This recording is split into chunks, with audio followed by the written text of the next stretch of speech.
Hello, everybody. Welcome to this episode of Finding Brave. I'm so excited. I'm always so excited for my guests, really. But honestly, I think you're going to love this, and you're going to love what my wonderful guest, Steve Herz, has to say. And I think you might even like the interchange. We have probably some little bit of different perspectives, but also we're so right on the same page about what we're talking about. Turn up your authority, warmth, and energy for exceptional results. And so let me tell you a little bit about Steve. It's an illustrious background for sure. Steve Herz is the founder of If Management, president of the Montag. Is that right? Pronouncing that? Montag. Montag Group. Not Montauk, Long Island, Montag, and a talent agent for some of the most successful broadcast journalists in the country at organizations such as CNN, MSNBC, CBS. And his new book, which I think everybody needs to race out and get, is Don't Take Yes for an Answer, Using Authority, Warmth, and Energy to Get Exceptional Results. And it's out from Harper Business on June 16th. So I just want to say this. Steve puts forth in his work and this book that the difference between a career that plateaus and one that skyrockets is these three things: authority, warmth, and energy that you exude. And, I could not. No problem. I could not agree more, and I can't wait to dig in, Steve. So thank you for being here in the middle of your book launch phase, which I know is quite a lot. So let's start here. Tell us, first of all, how it came to you, how this framework came to you, that it's authority, energy, and warmth that is missing. So you work with really illustrious, high-powered, successful people. How did you start to see that it was those three things that were missing?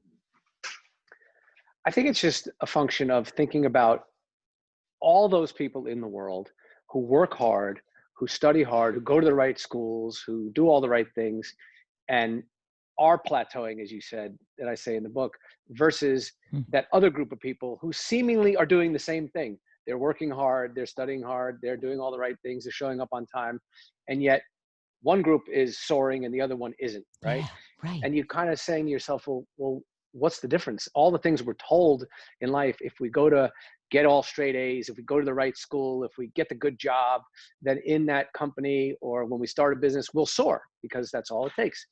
And you realize that life is not just about coloring in the lines. And so my thesis is that all that line coloring in is great. It gets you a seat at the table. It gets you into medical school or law school or business school and or a job at XYZ company or whatever. But then that doesn't really have that much of an impact on your ultimate success. And you work really hard. You don't want to just be average with that seat at the table. You want to be great. And you're working hard enough to be great, but you're not getting those results. So it sort of dawned on me that it comes down to influence. It comes down to the influence you have in the room. And how do you have influence? If you can't differentiate yourself with your substantive qualities, if everybody else went to good enough college that's in the room with you at company X, and everybody else is working hard, and everybody else knows how to do the job within the same bell curve of good enough, how do you gain influence? And the only way you gain influence is by making people like you, making people trust you, and making people want to go forward with your ideas and your thoughts. And that's what gives you influence. And you don't even necessarily have to have the best ideas, but if you have the most influence, then those are the ideas that are going to win the day.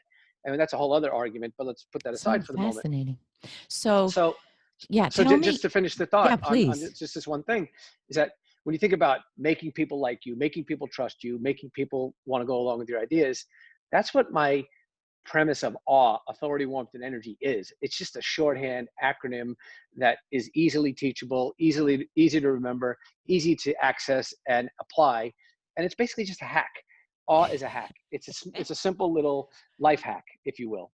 Got you. So let's break it down, because I couldn't agree more with you. And I'll just say this: Steve and I were talking too about my book coming out about power, and I do believe that along with influence, we also have to have the power, which often involves confidence and speaking up powerfully. We have to have that too. But here's what I would love to understand. I was just thinking as I was making coffee before this about something I value. We all have our own values. One of those things is mastery, expertise, mastery in something. So tell us how you think maybe mastery and authority are different. How does somebody demonstrate authority in your 25 years of doing this work? How does someone demonstrate it, get it, give it? Well, first of all, it's a really interesting point. You talk about mastery. So mastery and power, I think, relatively go hand in hand, or can go hand in hand, because those are substantive things. I see. Have you mastered the art of X? You're a brain surgeon. You've mastered it. You're now Right. working at Mount Sinai Hospital, whatever it might be. You're a Got you. master at that. And then you have the white lab coat that convey, and you have the title of chief surgeon at XYZ Hospital. Right. That's power and mastery all in one. But in researching this book, I spoke to a Yeah. lot of doctors, believe it or not, and a lot of them are referenced in the book because I find medicine to be a very interesting topic, and I've done some consulting in this space now. And it's fascinating that, for example, the Mayo Clinic does not have their doctors. They do not have their doctors wear the white lab coat anymore Oh, because no.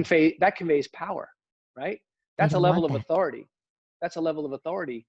And they already have such an internal sense of mastery and power. The patient perceives that already. It's the Mayo Clinic, for God's sakes. So that would overwhelm someone with too much power, too much mastery, too much Wow. authority. And so what is Wow. needed in that situation is a little bit more warmth, that ability to connect with someone. And the really great communicators and the great organizations like the Mayo Clinic, they understand. They may not use the exact same language I'm using, but they use something close enough that they're finding the right balance between power, mastery, authority, warmth, connection, and they're understanding that. But to go back to your original Yeah. question, Hmm. So the fascinating. idea the idea of authority, again, it's a stylistic thing. Okay. You and again, I'm just defining this for my own convenience. Somebody is an authority. They might be the dictator of a country because they have the power conveyed upon them by the army or by the military junta, whatever it might be. But when I'm talking about authority, I'm talking about the presence that you have and the way that you carry yourself, your voice, your body language, your sense of purpose in your words, your rate of speech, your lack of filler words. That is what I mean by authority. And I think a lot of people have power, they have mastery, they have all the things you're talking about, but they don't have authority because they give it up. They relinquish it at the front door when they walk in How? How do they do that? I'm really digging because, in. We didn't script this, people. I'm just fascinated. How do you feel someone relinquishes their authority? well, they might hunch over when they speak to you. They might cover their hand over their mouth when they talk to you. They might look away from you. They don't make eye contact when they're talking to you, which belies that they're not confident in what they're saying, even though what they may be saying might be brilliant and completely accurate. And they may have 20 years of substantive research behind whatever they're saying. So they've relinquished that authority. And look, you know it, you may not realize it, but if someone's talking to you and every third word is or like, or there's a vocal fry, what have you, and there's some Hmm. speech impact defect in their speaking that's very obvious to you, you, the listener, thinks, I don't want to listen to this person anymore, irrespective of whatever their background might be. And that's Interesting. how we have, I believe that's how we have or don't have the necessary authority in our life. I just want to highlight something. I work with thousands of women, have in the past years. I think the way many people, men and women, can give up their authority is that they don't know how to speak confidently about their accomplishments. So they may have had brilliant accomplishments, but when it's time to give someone a 2-minute, elevator pitch, hey, what do you do, Steve? I'm pretty sure you're going to say it in a way that communicates your authority. So a lot of it is the words we choose or don't choose to say. Would you agree with that? I would. I would. Yet, if I may, Yeah, sorry, please. No, I no. still think so much of our perception of others is more about the style than the substance. So, for example, if you ask me, what have I done over the last 25 years? And I say, well, I've been a talent agent and, I've represented, like probably close to, like 350, like people, like, I don't know, like maybe 400. And, I've gotten every major award from every organization. And, I've made, thousands and I don't know, maybe thousands of deals, maybe, I don't know.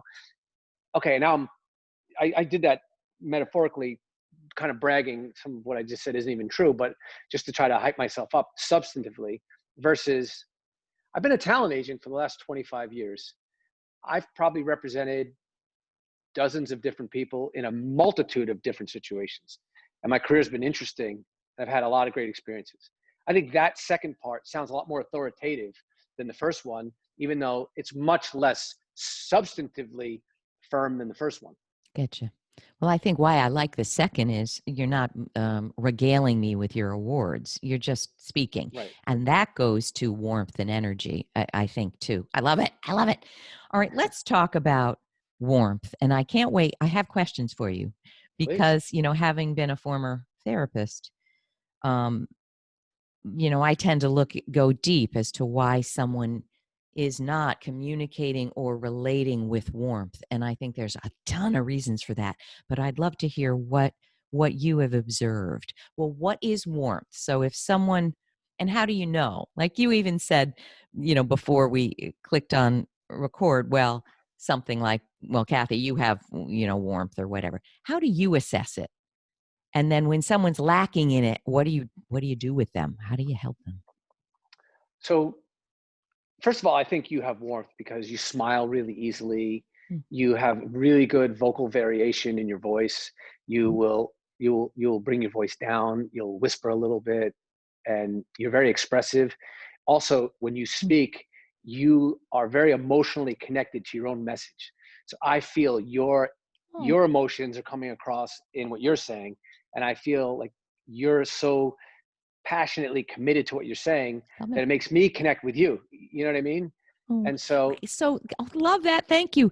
Does anyone ever come across too passionate about their own message? absolutely, Yeah. How absolutely. how do we not do that? Well, I mean, I try to say this in the book is that it's not enough just to read the room. It's very important to read the room, but also read how the room's reading you, Ooh. you know? So And I think emotional intelligence, awareness. exactly. And I think it's partly being able to Mm. have that presence of mind in the moment to know, wait a minute, I'm going crazy here talking to Kathy. I'm ramping up my energy because I'm so excited for this podcast. But she's kind of like, whoa, I got to read on your face, Steve, take it down a little bit. Or, Kathy's really been so kind to have me on today. She's excited for this. And I'm just too mellow. And I'm seeing in her face that she's just not that engaged. I got to ramp it up here. And it's Wow. that ability to do that in the moment that I think I'm trying to teach. And I think it's very teachable if You you do? just are able to read these cues. And I do go through it in the book about how you can really Wow. have that real time ability to get the feedback and apply it in the moment. Because if you can't apply it in the moment, You it's not lost that it. worthwhile. Right. You Right. lost the chance. I feel like you were a therapist, but did I hear that you were a lawyer you are a lawyer? Are you? You heard that. It's a bad rumor. Yes, I I'm am. I've got to ask this. You know, when you're training as a therapist, what you realize is exactly what you're talking about. If you don't somehow get on the same page with your client, match them, whether let's say they swear like a truck driver, well, you start swearing or, whatever. You match them. And because unconsciously they feel a trust there. Ah, she gets me. He gets me. I think you're talking about exactly that. How did you learn that? Oh, you sound like you've had therapeutic training. How did you? I'm interested Well, also in the legal piece because I have a I mean, lot of lawyer I think it all, friends who say well, it's I think hard. it all applies. First of all, I don't know, in terms of therapy, being the youngest boy, I have a younger sister, but I'm the third boy of four. I definitely struggled a lot as a kid Yeah. with school. I was born in 1966, so there was no such thing as ADHD in 1973 when I started almost flunking out of kindergarten in first grade and getting sent to the principal. Wow. And I think there was just a lot of soul searching that I did as a young person, just not really sure where I fit in the world. I Oh, was overweight. I got my front tooth knocked out when I was 2 years old. In fact, just 2 days ago, I lost the same very tooth eating a piece of corn and ah, had to have it fixed, oh, emergency dental surgery oh, 2 days ago. oh, good Uh, grief. uh, but How? but it's just funny because it leads into a point in the book where my wife has told me, and she's right, I don't smile enough. And I sometimes don't exhibit enough warmth because I've been self conscious about that. And so I think How? being the underdog, or at least perceiving to be the outcast, if you will, it helps you sort of see other people that aren't necessarily in the in crowd. You start seeing them in a different way than maybe other people do. And I think it's actually a really huge benefit to your life if you can be, in Choking up some over here. ways, the outcast and yet find your way in the world. And I also think that I remember I went to summer camp, and kids had made fun of me because I was the slowest kid in the bunk, and they would run races, and one kid would run backwards and I would run front, and I'd still lose. And yet I Wow. never took it personally. It was fun. I played along with the joke, and I was trying to be Wow. the comedian. I'm still friends with every single kid in that bunk still. We're all going to be Wow. 54 this year. Yep. And Resilient. it's So crazy. And you're saying a few things, and I use different so go language, ahead. that's Sure. okay, but, I think what you're talking about is empathy and being aware more than just walking through life, not looking at, "Why is this happening? How am I perceiving what's happening?" Is that what you would call it? I think you have empathy because you struggled. People that Yeah, and never struggled, they don't get it. right. I also think it's a question of, there's this mentality that maybe I adopted it subconsciously when I was younger, thinking, okay, I'm a B student and I am surrounded by siblings and friends who are A students.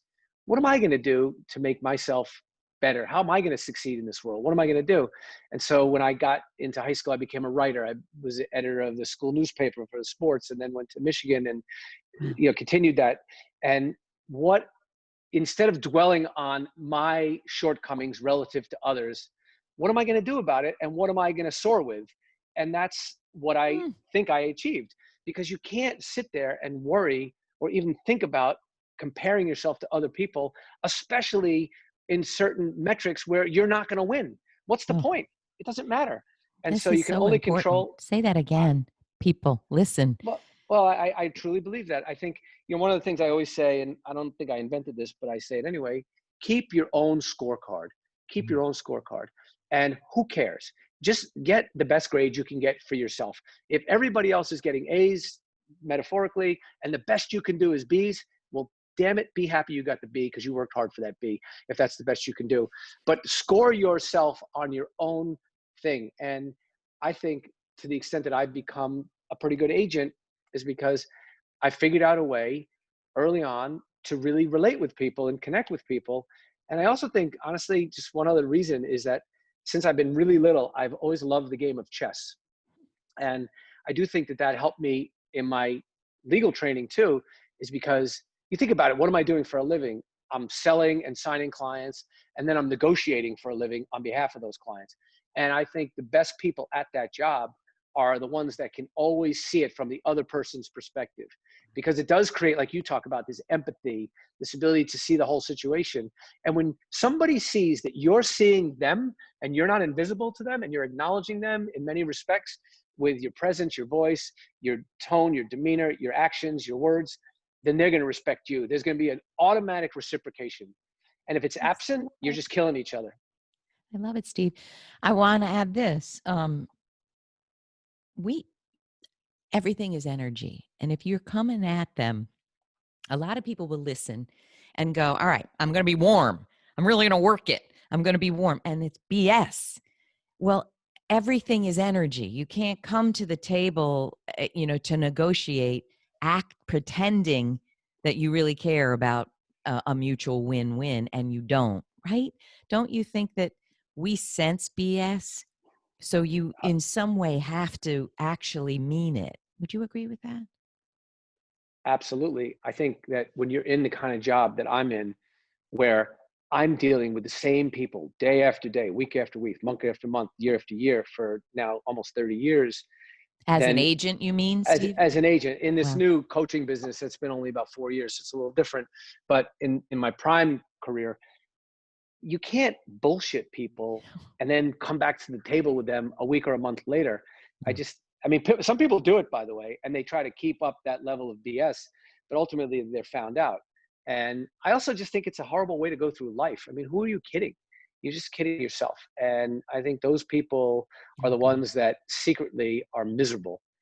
And again, last thing I'll just say on that is, I had two bosses very early on in my career that were brilliant, brilliant men, but I thought really not role models.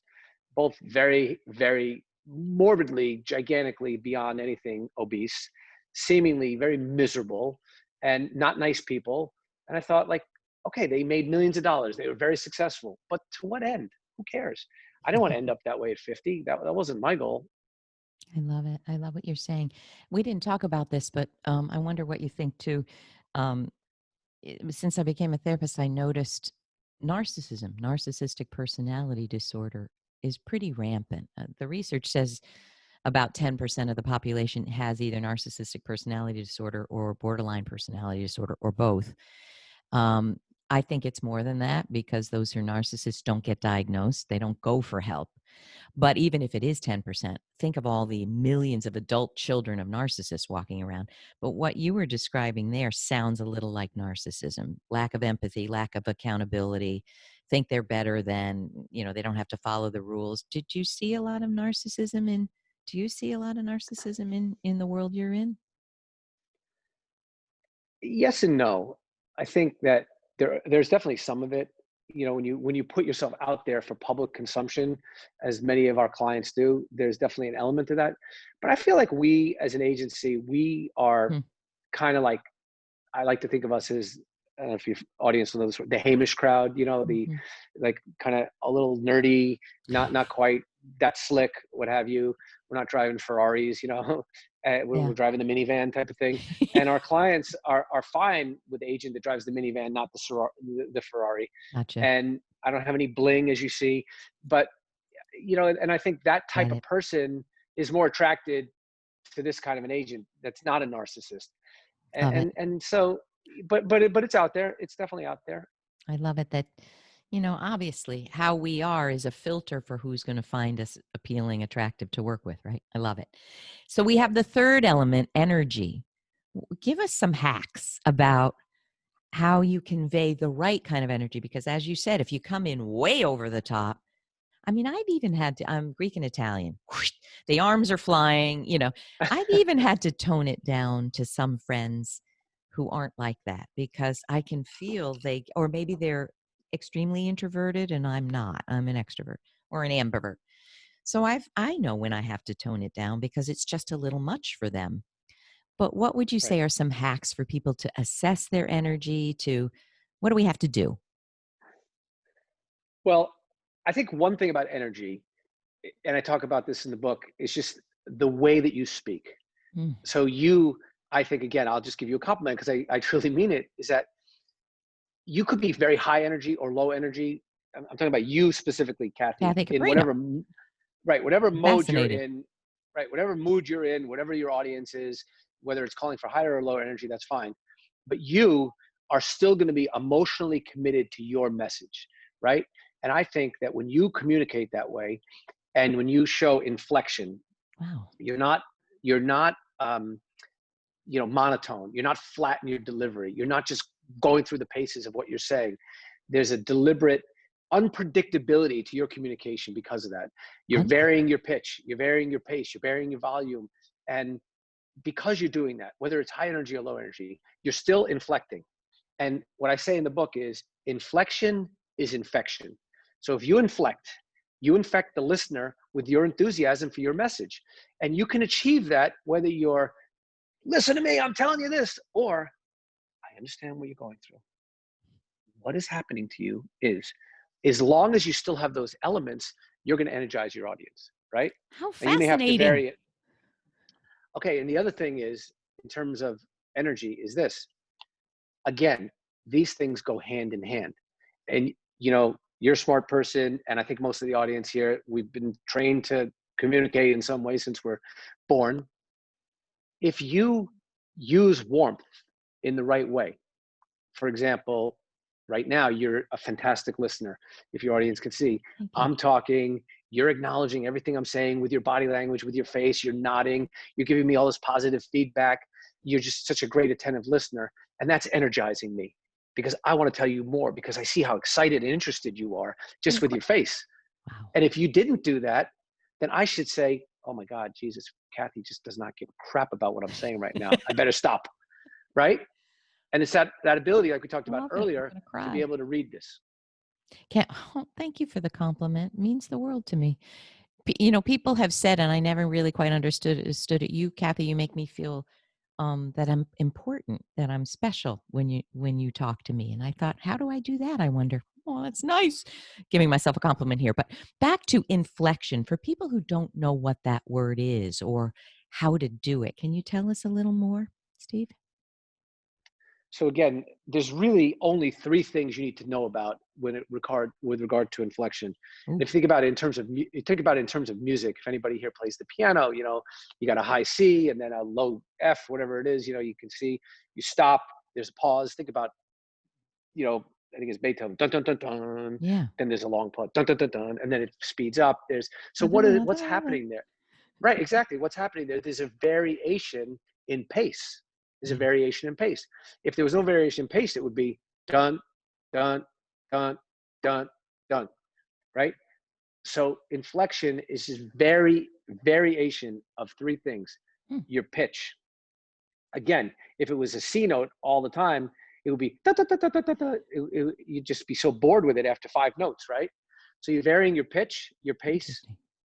and your volume. That's it. That's it. That's Eh, all it wow. is. I'm a singer. I wonder if that whole message has gotten into me just through osmosis. Don't know. Love it. But all right. So when people say, okay, I understand I need to vary these things, when and how do I do that? I mean, I'm guessing you might say, you've said to me twice, you can see that I'm engaged in what you're talking about. I can't fake that. I really am engaged. I can't, and I'm not just waiting. What a lot of people do in conversation is they wait until as we know, until there's a space where they can speak. But their speaking was already, their ideas were already formed before you were speaking. So it's a mess. I'm actually listening to you, and I don't have a question in my mind yet. I'm really just listening. And I think when you really listen, not with the purpose of stuffing your idea at the person, you will have inflection. It'll show curiosity. It'll show, wow, or really? So just get more curious, people. Just get out of your ego and just listen. But how would you say to someone who doesn't want to artificially inflect? They want to connect in a deeper way that then unfolds as inflection. What would you say? What's the deeper way we can really connect? I know you're not prepared for this question, but No, no, you know the answer. I'm not prepared at all, and it's a great question. And I'm just going to take a swing at it. Okay. Please. So first of all, I would tell your listeners that they should go back and listen to the last 45 seconds of you speaking if they want a masterclass on inflection. Wow, And just watch, just listen. And you should do it too, by the way. I Just will. listen back for those last 45 seconds, how you varied your pitch, your pace, your volume, how you paused, how you went up, how you went down, how you got excited, and then you kind of laid out a little bit. And it was like listening to a verbal symphony, right? It's brilliant. Oh And my gosh, I feel no, good over here. I'm completely serious. I think if you listen back to it, you will pick it up and you'll see. But to answer your question, you used a very important word in that sentence or that thought. You used the word artificial, right? Yeah. So you said, how do I get more inflection without feeling artificial? So I'm going to turn that around on you, and I'm going to challenge you and your audience to think about it differently, to think that if I'm not inflecting, then I'm being artificial. That the Really? current me, the non-inflecting me, is the artificial person. That I'm afraid to do anything other than be this artificial facsimile of what I think I should be. And I'm afraid to show emotion. I'm afraid to use inflection. I'm afraid to be emotionally committed to my words. So I'm playing this role of whatever it is, the person that can't get hurt, that can't reveal him or herself. And that's the artificial. But the real you is what we heard from you over the last 45 seconds. I get choked up when you talk. Well, everyone knows I get choked up every episode, but what I hear you say is, here's my book, The Most Powerful You. And I mean positively powerful, power to, not power over. The most powerful you is you in all your richness. It's you feeling things. It's you emoting. It's you being who you really are. And gosh, Steve, I couldn't agree more. I think the vanilla version of us is often because we've been hurt being the real us. Do you agree? Maybe, but here's the good news for everybody, I think, and I think you'll agree. One of the things I learned early on, maybe like I said, from being made fun of as a kid or whatever, is that, and I mean this in the most positive sense, nobody really gives a crap about you. Nobody. No, I mean that sincerely. Supposed to feel And good that should about be, that? well, let me explain why I say that. Please explain. In a liberating sense, I mean that, Kathy, if you screw up this podcast and it turns out to be the worst podcast ever and nobody listens, your friends aren't going to like you any less. They're not going to care. And if it's the best podcast and you make millions of dollars off of it, they can be, oh, great for Kathy. That's awesome. I hope her book goes to number one. But nobody really cares. They care more about their own hangnail, meaning that take that as a gift. Right. That Relax. whatever you do, it doesn't Freaking matter. relax. Just have fun with your life and don't worry about everybody judging you all the time, only to the extent that you want to get what you want to get out of life. And if you have these major blind spots, then deal with them. That's the only judging that's going on in those moments. What a fantastic interview. Race and buy this book, people. I mean, to me, we had a little bit of a therapy session, but I love that you also, you critiqued me, which is really fascinating, I think. I mean, it was positive. You'll tell me later what I could have done better with authority, warmth, and energy, but I think everybody needs this. And Well, if the ultimate lesson is be yourself, people.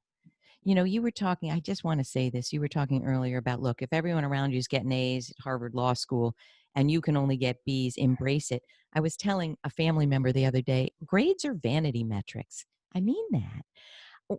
I mean, they're important. They're important, sure. But how many followers we have on LinkedIn, if our book gets to number one, and of course we want it to, because we want impact, we want to help people. But if you're obsessed about the vanity metrics in life, it's an unhappy life. And I feel like this is some of what you're saying. Am I right? You're 100% right. In fact, I'll share more therapy with you for a moment.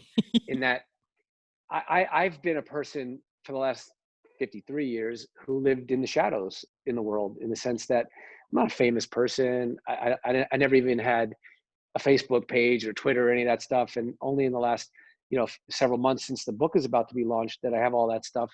And it's just this very strange form of, like self-imposed narcissism, idolatry, whatever you want to call it. And it's very unhealthy. And so I'm trying really hard for myself to get the book out there, do well with it, and yet try not to get looped into this craziness. And, my son said to me recently, about 2 months ago, my son, Jack, he's 11. I was talking on a show or whatever. He said, Daddy, you're getting a little too braggy. And I thought, like, wow, good for him for saying that to me. And then also I tried to defend myself by saying, well, Jack, I'm talking about an idea, not myself. He said, I'm not buying that, but it's good. You need people around you to keep you honest and keep you on the right path. And I have so, to say, I can't imagine you being braggy. I wonder if he just means you're different from how I know you, Dad. Kathy, you Wow. come to my house and spend some time here. You'll I'll see a say whole you're other side.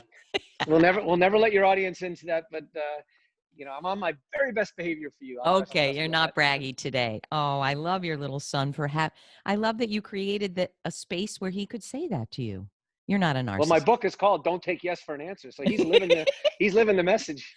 And I want to leave everyone with this. We didn't have you answer this, but can you, in a few sentences, Steve, what is the yes you mean not to take for an answer? I know the answer to this question, but everyone needs to hear it. What is the yes we shouldn't accept? That there's no more room for improvement in our lives, in a basic sense. And I think if we surround ourselves in an echo chamber of yes, then I feel like we lose the purpose of why we're even here on earth. I know that's very deep, but it's truly, like, I think it was the You're poet perfect. W.H. Auden who said, grow or die. And Ooh, like, to me, that really sums it all up. And if you aren't getting up in the morning and feeling a sense of purpose in your life and feeling that I want to be a better version of me than I was yesterday, and I want my family to be better, and I want my world to be better, then what are you doing? Like, just mail it in, stay in bed.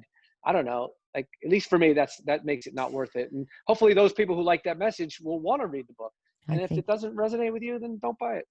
I love it. I love it. I think everyone hearing is going to race to get it. So, where do they learn more about you? Where do they soak up this book? Where do we send them?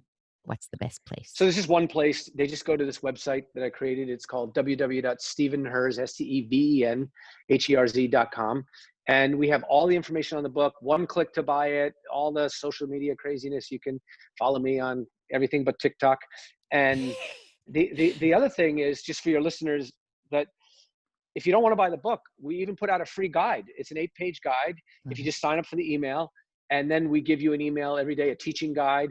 And if you're really gung ho, there's a learning guide that goes along with the book that's free. So, How but that's it. wonderful. Just go to www.stephenherz.com, and everything's there. Thank you so much. I learned so much. I cannot wait to read every word of your book. And maybe your book and my book becomes the companion for powerful, authoritative warmth and energy, all in one. I love it. Thank you Congratulations so on your much. book, and come back again and critique again. I loved it. All best wishes to you. People, we want to hear from you. We want to know, did this perturb your system? Do you feel like, what are they talking about? Or, wow, I needed this lesson. I hope that's how you feel. I hope it's inspiring to you. We'd love to hear. Wherever you hear this, send us a note. LinkedIn, Facebook, now that you're, Steve, everywhere. Let us know and ask any questions you have. I know we'll both be happy to answer whatever we can. Have a wonderful, brave week, people, and we will see you next time. Thank you.